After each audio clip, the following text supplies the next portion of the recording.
In this project, we examine the implementation of state seals and certificates of biliteracy. Little is known about how the seals of biliteracy function as language education policy and their implementation in U.S. schools. These awards offer official state recognition of students' language skills and are increasingly common across the U.S. Focusing on our own state, for the last few years we examined Minnesota state and local policies and empirical data concerning who was earning the seal, where, and for which languages.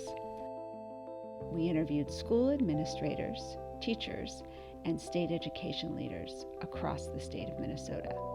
We found that more students were being awarded the seal each year in Minnesota. However, access to the seals was uneven across the state and across languages, and largely depended on local district policies and budget decisions.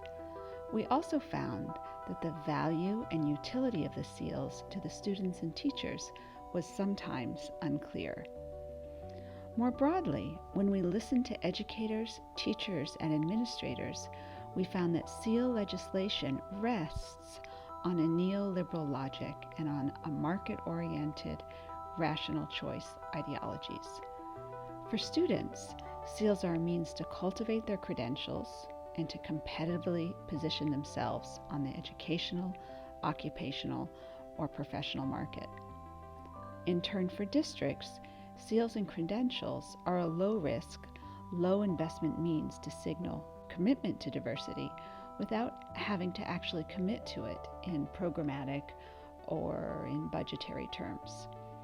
While seal legislation in Minnesota is framed as minimizing inequalities across student groups and leveling the playing field, without state funding, there's legitimate concern that district investment in seals assessments might instead increase inequalities by diverting much-needed resources for language minoritized students. Broader funding and pedagogical investment and programming is needed for these seals to have more than symbolic value.